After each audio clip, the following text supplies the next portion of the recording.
Okay, let's move forward. Again, thank you for joining us. This is the PICS University presentation on mitigating supply chain risk. My name again is Catherine. I will be taking your questions at the end of the presentation, and your host will be Scott Spencer. You will hear a beep as you log in if you are just joining us now. And I want to cover with you how you can ask a question as we go into the presentation. To ask a question, what you will do is open the chat panel. You'll see that up at the upper corner, or upper part of the screen, and in the Send section, use the drop-down list, select the host, and enter your message in the chat text box. Depending on the operating system that you use, follow the steps of either, if you have a Windows system, click Send to share the chat, or if you're on a Mac system, click Enter to ask your question. Questions will be answered by myself at the end of the webinar, and I'd like to turn the time on over now to our host, who is Scott Spencer, and he will cover our webinar today on mitigating supply chain risk. Thanks, Catherine. Can you hear me okay? Yes. Good. I wasn't sure if I had myself off mute. I have to tell for everybody that's on the line today, this is probably the most compelling way to do a presentation. I can't see you. You can't see me. I have no idea if you have questions or how you're receiving the presentation. I got to tell you, technology's done some great things. I appreciate the chance to do the presentation today, but in a lot of ways, we're kind of hindered. So I would encourage you as we go through the presentation, if you have a question, don't hesitate to click on that area. We will address as many questions as we can at the end of the presentation. As I kick this off, just kind of by way of introduction, let me introduce myself briefly. My name is Scott Spencer. I've been working with PICS and in this industry now of supply chain risk management for the last 10 years. My job is not that of a risk manager. I am not involved in that aspect. I serve mainly as a consultant, and I help companies improve and streamline their systems. So what we're going to be looking at today is kind of looking at it from both angles. We'll look at it from your angle as an employer, someone who's charged with managing the supply chain, reducing your risk, and we're also going to look at it from the perspective of your supply chain. What works for them? Over the last 10 years, I think more than anything, I've gained insight onto how these types of programs are received by the supply chain and what we can do to improve their participation and your supply chain's willingness to comply with your requests. And at the end of the day, I think to achieve our end goal, which is truly to reduce risk, identify superior suppliers that have practices that mirror your own and engage those folks on a regular basis. So as I move through this presentation, realize that'll be kind of the tack that I'll be taking in the presentation today. Again, I appreciate your participation and willingness to spend an hour with us today. I'm going to go through and just address a couple of areas of concern that we see as risk managers come to us and say, okay, how do we manage these areas? What are areas that we need to be concerned with? It's interesting how many of these are rolling up into what companies call sustainability. For years, environmental health and safety seemed to be the group that kind of channeled and took this over. But as risk management has turned and broadened the scope, I see more and more health and safety, environmental concerns, corrupt practices, bribery and anti-corruption being rolled up into what companies are now calling sustainable practices, and an area that we've seen a lot of emphasis on over the last 5 years. Of course, we look at regulatory compliance. Regardless of the country, there are concerns with legislation and how suppliers are adhering to local legislation. This becomes a particular challenge as we deal with global entities that are trying to manage. They may be based in the UK or in the US or Canada, and managing now suppliers that are performing services in China and the Middle East and other areas. So regulatory compliance has become an issue. Financial solvency. Interesting. I'll share just a quick story with you, and this is one you may be familiar with. But several years ago, the company that Land Rover relied on to create chassis for their entire Land Rover and Range Rover lines went bankrupt, and went bankrupt without Land Rover being aware that this was happening. It created major issues. The company had to actually take their chassis manufacturer out of bankruptcy by purchasing the company just to maintain production. Represented a serious expenditure and something that we would love to be aware of this before it happens. So financial solvency has become a major issue. Safe practices, of course. And then I guess at the end of the day, when we talk about mitigating risk, reducing risk, or offloading that, it's the ability for your suppliers to achieve and maintain proper levels of insurance. And then in areas where insurance is more sophisticated, making sure that those certificates have the proper endorsements in place to protect your organization. And then, of course, quality, understanding and knowing the quality practices, are these companies ISO certified and the like. At the end of the day, what we're trying to achieve here is we're trying to see whether or not the companies that we use on a daily basis, do their practices in these key areas of concern mirror our own? Are we employing companies that will protect us or that will behave the way our employees behave when they're in our facilities or on our sites? So we're going to do a quick little self-evaluation. I'm going to play therapist for just a few minutes, and just wanted to ask a few questions. So the next few slides, we're going to kind of ask questions. I want you to look at your own internal processes and answer these questions with simple yes or no. And you're going to kind of hear my mantra today is around simplifying process, making it easier. So I want to ask you this question. From your supplier's perspective and from the perspective of your employees, is your qualification process and expectations simple? Are they easy to handle? Are they easy to digest? Do the contractors know what you're asking? Do you employ suppliers without verifying compliance? So as part of your current process, now from risk management's perspective, you may have something in place. Health and safety may be aware of pre-qualification criteria as well. But on the operational side, are they using contractors and suppliers that haven't been through your pre-qualification process? Is the process a one-time event, or does it occur on an ongoing basis? Is information that's time-sensitive renewed as it expires? Is this a proactive process? And is the information updated annually? Or again, is it just a one-time event?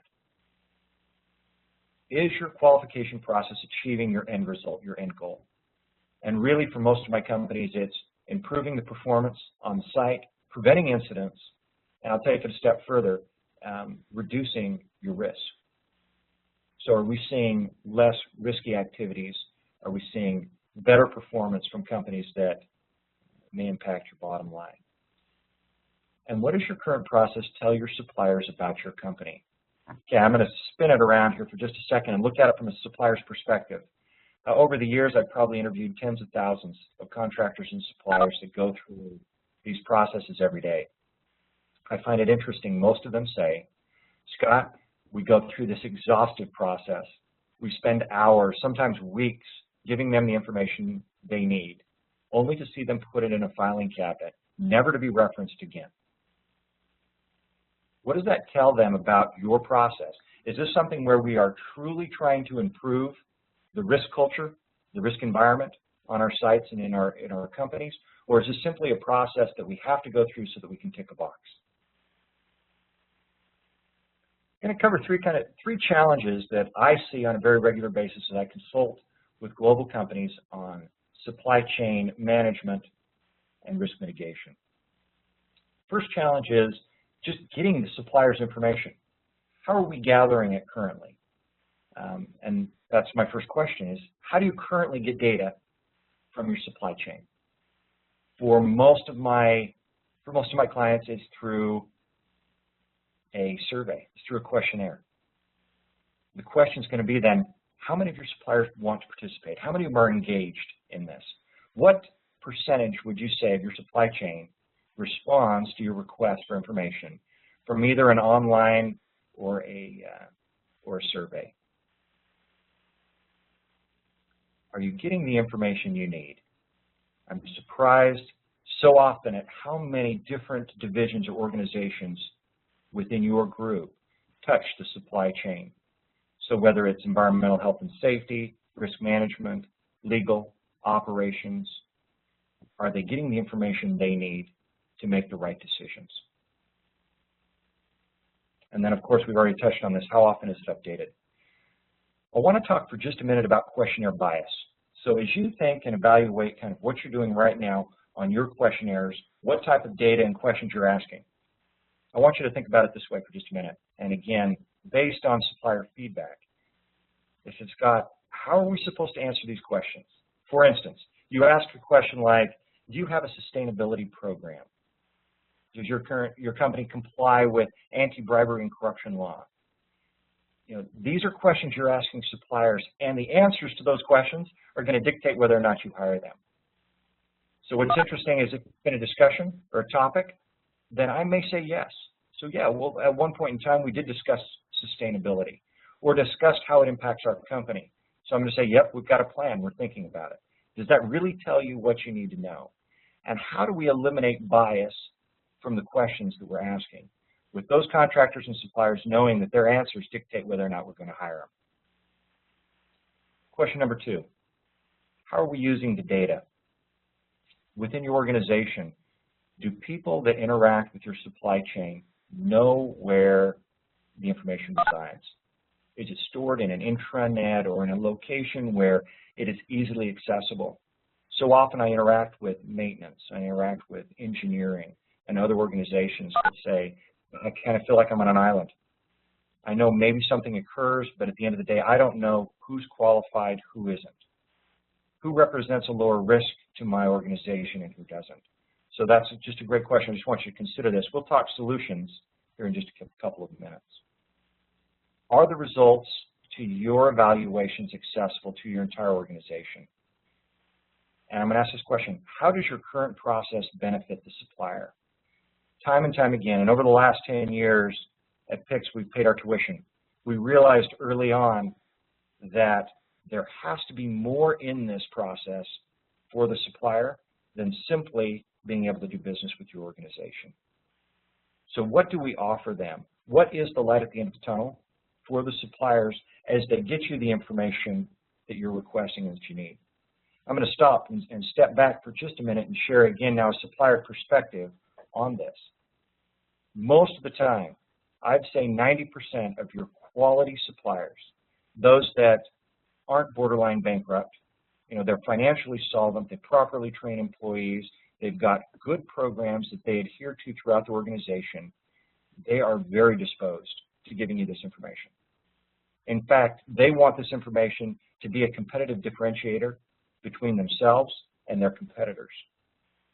Yet, as I talk to these organizations, they say, Scott, we do our best based on this risk management program they put in place to show these potential employers how good we are, only to find that the job got handed down to the lowest bidder. And we know that low bidder is nowhere in the same arena when it comes to properly mitigating risk that we are. So I'm just going to kind of share this with you as a thought. Make sure that compliance equals award. And I'm going to touch on this again as we move through the presentation. Make sure that we have a light at the end of the tunnel for those suppliers. I had a great quote. This is from the Director of Supply Chain Management at McDonald's. My basic message is this. Whenever you are relying on supplier partners, trust but verify. If there's no real incentive for someone to make the right decision, then the chances of them doing so consistently are small. So I'm going to talk for just a little bit about trusting but verifying. I want to go back to a question asked previously, and that is, how do you gather the data?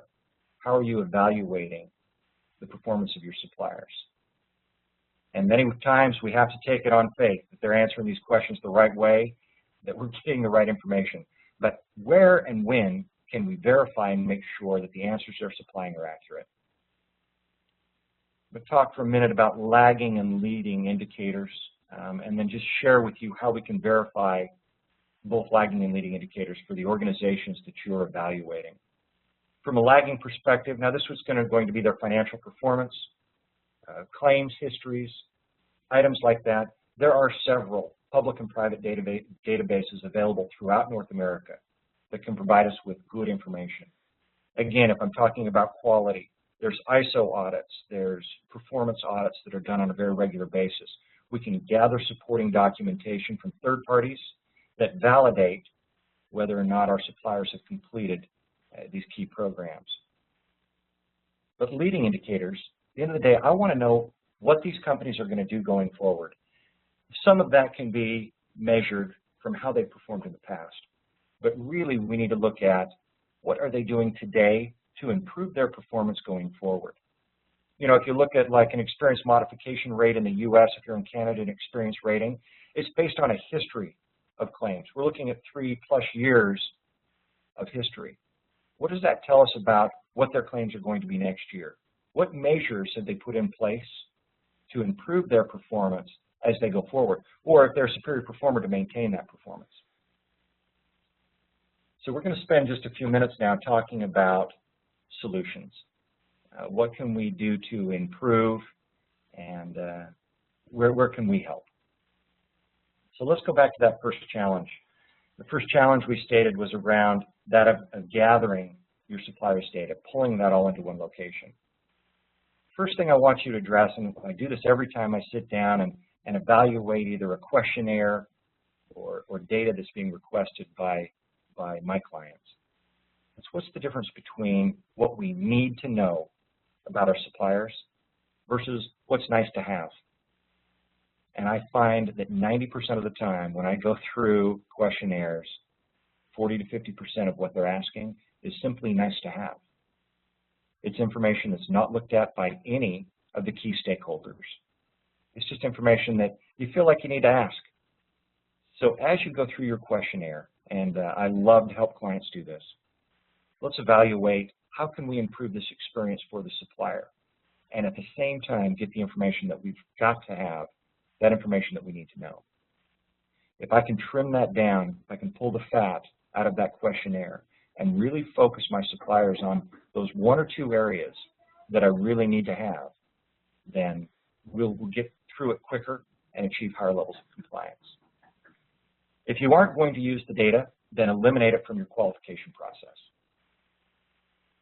If you've got information in there that is fat, eliminate it. The response that you're going to get internally and externally will be fantastic.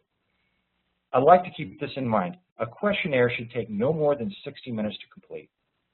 So as I go through it, one of my first steps as a consultant is to actually move through the questionnaire, evaluate what's being asked, and how long did it take me to complete it, and update it annually.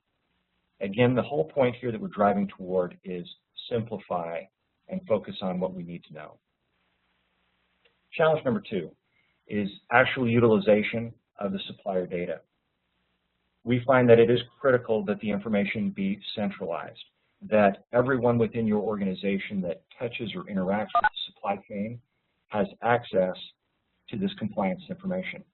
They know who corporate is deemed qualified or disqualified based on their experience. They make sure that it is a condition of award. If your suppliers know that only qualified suppliers get the business, you will find a strong push towards improving processes and making sure that their communication with you is very transparent. I'll share an experience that we had with a mining client. This particular client was experiencing a high number of lost time incidents, other risk-related incidents on their sites. They found that it was typically due to poor performance from their contractor and supplier population. They felt like they couldn't control that. They put a process into place, clearly communicated across the group that there were certain variables that had to be met before companies would be allowed on their sites. They held to that. I think the most important point is it was instituted by Environmental Health and Safety, but it was enforced through procurement. Procurement only used contractors and suppliers that met or exceeded their minimum expectations.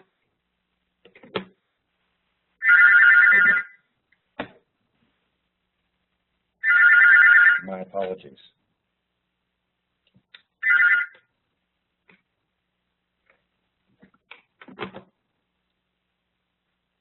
Sorry about that. That's what you get when you're doing a presentation from a hotel room, I guess.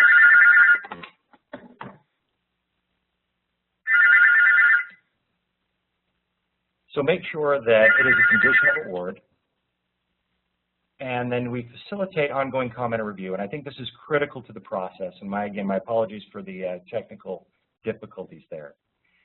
I've found that if your employees are able to comment on performance by your suppliers, they're able to review that internally and communicate across organizations, we end up utilizing the best suppliers available.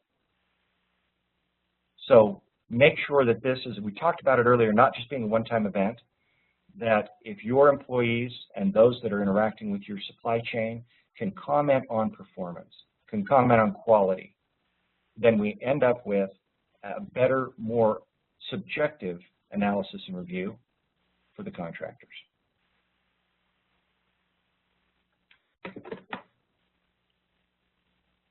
Talk for just a minute about trust but verify. And now I'm going to focus, we've talked about lagging indicators and what we have available there. We've talked about verification of leading indicators. Really good quote. As outsourcing within our industry continues to increase, performing serious and continuous assessment is the only way to make the workplace safer. Ongoing audit of supplier behavior should be the basis for any supplier management and action plan. Really good quote. When I heard this last year in the UK, I was moved that hopefully we're heading in the right direction. Many times we rely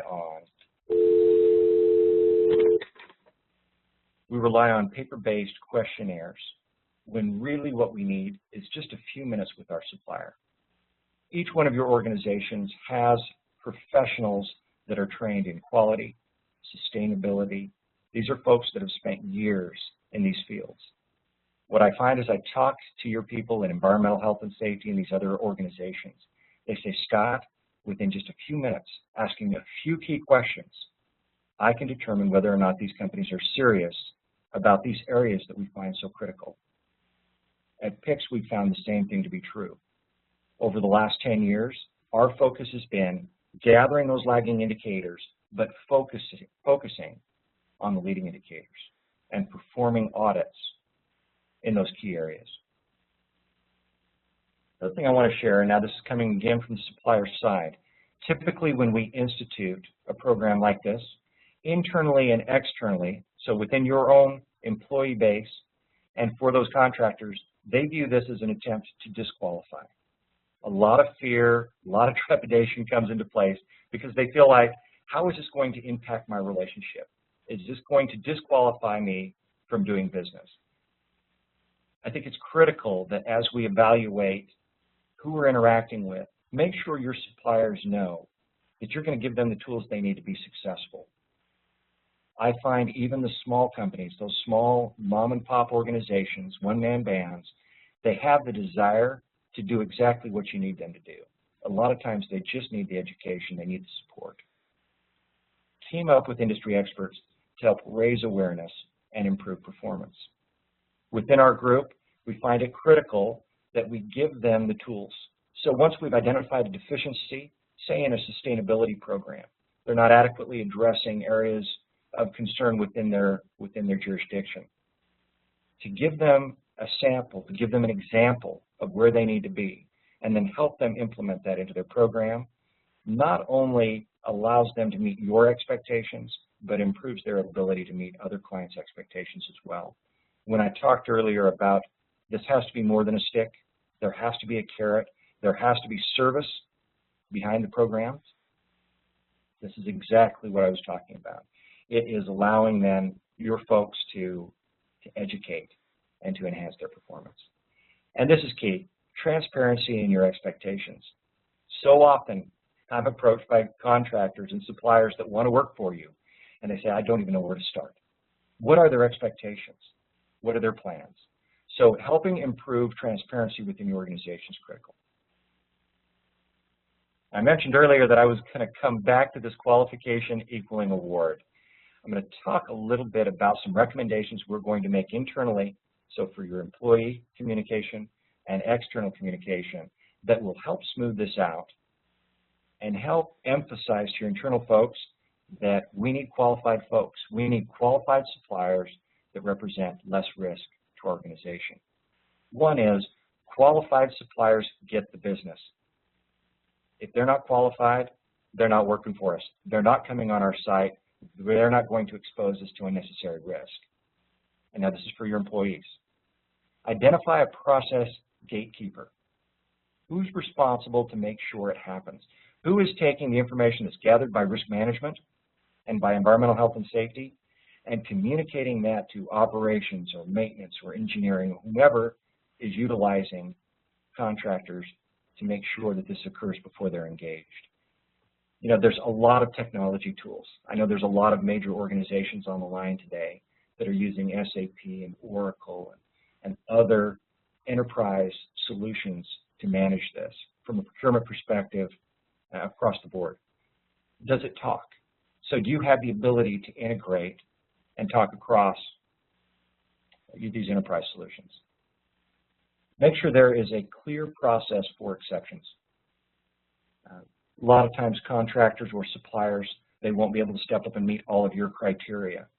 But this is where your professionalism comes into play. And as a risk management group, you evaluate it based on a specific exception. Do you have a clear process for that internally? Do your employees know what's acceptable and what's not, or where to go to have those exceptions granted? I'm going to make kind of a disclaimer there on the exceptions. I've seen a lot of cases where companies will set a very high standard for their suppliers to meet, expect a lot of information to be entered and completed, and it's overwhelming. And when those bars aren't met, exceptions just start to come. They become the standard. They become the practice, not the exception. And that just opens the floodgates and completely dismantles your program. And make sure the ownership is at an executive level within your organization. As we communicate with suppliers, make sure that we're communicating with them from your executive group, that support comes from the top and goes all the way to the bottom. The bottom-up approach seldom achieves the desired results. For external communication, so this is talking to your suppliers, let them know it's no longer a low-bid environment. Yes, price is important, but just as important to us is what type of company are you?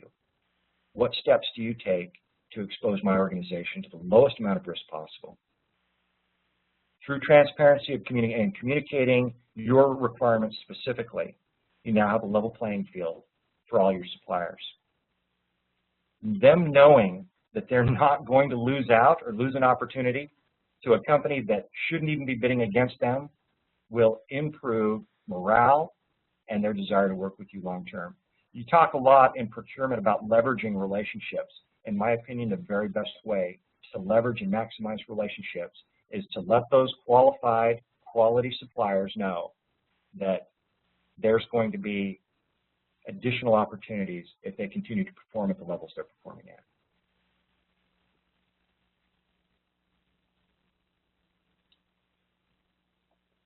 I'm just about wrapped up here. Looks like we're about a half hour into the presentation, and I wanted to allow about 15 minutes for question and answer. I'm going to spend just a couple of minutes talking about PICS and then open this up for Q&A. There are a lot of best practices out there, folks. If you've got questions about what can I do specifically within my program to improve this, there's a lot of industry practices and data to be shared across different organizations. For the last 10 years, this has been our job, is to help companies achieve those goals, improve processes, and improve communication with their supply chain. I'll just share with you, just for a couple of minutes, some of those companies that we're helping currently manage their process. Now, with that being said, I'm going to turn it over. It looks like we have a couple of questions. Catherine, it looks like a couple came through on my end as well. Do you have some there? I do. I will go through these 3 questions I have on my end, and then I'll turn the time back for you to review the questions you have on your end. So I'm going to briefly ask Scott the questions that have come in on my end, and he will answer those. Then we'll turn the time over to him to ask the questions he's received, and he'll answer those as well. I want to thank you again for joining us, and we'll run through these fairly quickly so that we can take care of making sure we get all of your questions answered. So, Scott, the first question I have for you is, how do you reduce risk at the employee level for suppliers? Well, you started with the easy question, huh, Kat? Appreciate that. You know, this is actually a common question. I get this quite often. A lot of times, folks, it's not just the company level information that is exposing you to the most amount of risk. It comes from those employees that are actually coming through the gate and working on your facilities. You know, I'm actually going to tie this over as well to general contract labor that employs subs. You end up with multiple tiers of folks on sites that may or may not be qualified to your expectation. Just to touch though on the employee level data, you have to have the ability to request and track employee level credentials. For most of my clients, that means site induction training. It means specific trade information or credentialing that needs to be tracked. Typically for our clients, we track that down to the employee level and make sure that all of those certifications are maintained in perpetuity. Catherine? Thank you very much for that answer. What are the top 2 things I can do today, is the next question, to reduce supply chain risk? Hit me with that one more time. That question was, what are the top 2 things that I can do today to reduce supply chain risk?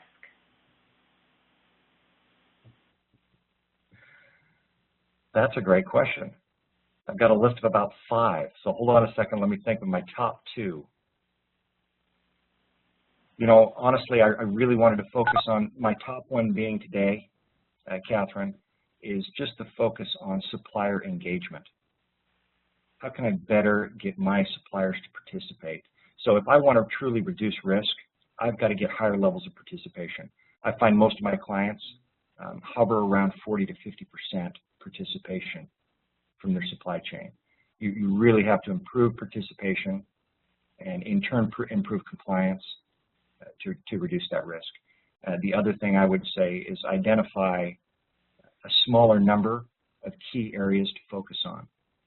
A lot of times we get lost in the minutia, and contractors and suppliers lose their focus on those areas that will impact your risk exposure the most. So identify within your, and every organization is different, but I would identify those areas of the most concern and make that primary focus as you look to simplify your program. Fantastic, thank you. And the final question I have on my end before I turn it to you to answer the questions that you've got that are coming in over there, this one is specific to the chemical industry. And it says, with explosion of regulations around the world, chemical companies now have to be aware of new or revised regulations that might impact shipments of chemicals around the world. How do we take care of answering the regulations and making sure our suppliers answer the regulations, as well as taking care of managing risk when we aren't always aware of what that risk will be? Boy, look for some good partners in that arena. But let me share this with you. This isn't just overwhelming for my clients. This is extremely overwhelming for contractors and suppliers. Clear communication in the chemical industry, responsible care initiative and how that's impacted. It's education. As I talked about qualifying and not just qualifying, I had that slide for just a few minutes. This is educating your supply chain on those areas that are critical. And it's engaging professionals that are following closely how regulation changes and what the new updates are on an annual basis. That requires an entire department within our organization, is just following changes to regulation in the chemical industry and then in turn communicating and educating suppliers. It really comes down to communication and improving the communication between you and your supply chain. Fantastic. Scott, will you now take us through the questions that came in on your end, please? I just got a couple. One was, will the slides be distributed? And I just want everybody to know on this call that as soon as we wrap this up, we'll use your email addresses to distribute these slides. And then one more question. What are your thoughts associated with metrics, both external and internal, to support the supplier relationship and deeper collaboration? And Ron, I wish I knew what industry you were in when you sent that over to me, because we're looking at, whether we're in health and safety, and we're looking at those metrics around annual statistics, or you're talking about metrics involved in what's acceptable from a claims history, that varies. You know, I do want to bring this up as I answer this question. I wish I had more information here, Ron. You're more than happy to email me, or we can have a discussion offline. But I think it's important for you to understand first, where do your suppliers reside today? At what level are they? And then once we establish a baseline, then we can increase and improve. We can start to tighten those screws, but it's establishing a baseline. A lot of times I will have companies that will come to me and they say, we would like to set our metric or set a baseline expectation at this level, not understanding where their contractors and suppliers currently lie. So first it's understanding what is the base performance today, and then what can we do to improve and to educate.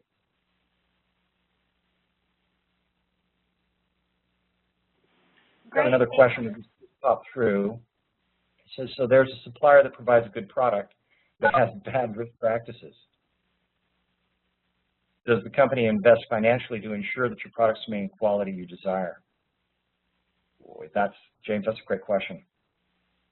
You know, a lot of times we have companies, and you're talking now probably those sole providers, those folks that come in and they don't have great programs, but it may be the only provider that you have in an area, or they provide a quality service but are lacking in other areas. I find most of those companies, James, are willing to step up if they're given the proper education and proper know-how. And I would say some investment there is very worthwhile. I have companies every day that invest in sole providers, and they invest in companies that provide a good service but aren't willing to or don't have the know-how to increase or improve their performance. So I would say investing in that is valuable. And I see a lot of my organizations invest time and resources into training and just program enhancement to move that along. Catherine, do you have anything else on your area? No, that is everything on my area, and want to turn the time back over to you to leave us with maybe some closing thoughts that you have, things that we can take away today on mitigating supply chain risk. You know what, Catherine, I'm all tapped out. Folks, I just want you to know I really appreciate your time and willingness to listen in today. Hopefully there was some information shared today that's beneficial to you, and we'd love to have the opportunity to engage you further if there's interest. Again, thank you, and we look forward to talking with you again soon.